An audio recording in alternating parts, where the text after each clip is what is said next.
સુરતમાં છેલ્લા સવા 2 વર્ષ કરતાં વધુ સમયથી હીરા ઉદ્યોગમાં મંદી પ્રવર્તી રહી છે, ત્યારે આ મંદીમાં સૌથી મોટો ભોગ રત્ન કલાકારોનો લેવાઈ રહ્યો છે. બેરોજગાર બનેલા રત્ન કલાકારો લૂંટના રવાડે ચડી ગયા હોય તેવું સામે આવ્યું છે. બેરોજગારીમાં ખર્ચો કાઢવા માટે 3 રત્ન કલાકારો હથિયારો સાથે હીરાના કારખાનામાં ઘૂસ્યા હતા, જ્યાંથી 120 કેરેટના હીરાની લૂંટ ચલાવી નાસી ગયા હતા. વરાછા મિની બજાર ઠાકોરદ્વાર સોસાયટી શ્રીહરિ બિલ્ડિંગના 4થા માળે ઓફિસમાં 4 પાળીમાં નોકરીએ આવેલ હાર્દિક અને રૂપેશ ખાતામાં કામ કરતા હતા, ત્યારે મળસ્કે 3 વાગ્યા આસપાસ 2 અજાણ્યા શખ્સ મોઢા ઉપર રૂમાલ બાંધીને અંદર ઘૂસી ગયા હતા.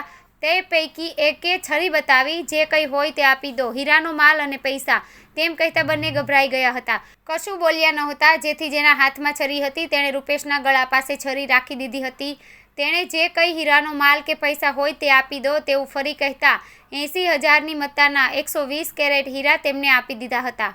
પોલીસ અધિકારી પી.કે. પટેલે કહ્યું કે પોલીસે અલગ અલગ ટીમ બનાવી હ્યુમન ઇન્ટેલિજન્સ, ટેકનિકલ સર્વેલન્સ અને સીસીટીવી કેમેરા ચેક કરી તપાસમાં જોડાઈ હતી. હીરાના ખાતામાં કામ કરતા કારીગરોની પૂછપરછ કરતા શંકાસ્પદ ભૂમિકા દેખાઈ આવતા એક સગીર કારીગરની યુક્તિ પ્રયુક્તિની પૂછપરછ કરી હતી.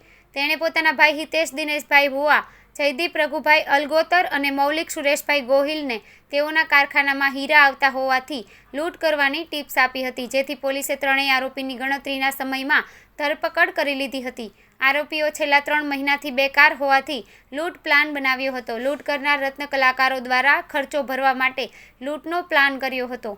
જોકે લૂંટ કર્યા બાદ તમામ પકડાઈ ગયા હતા.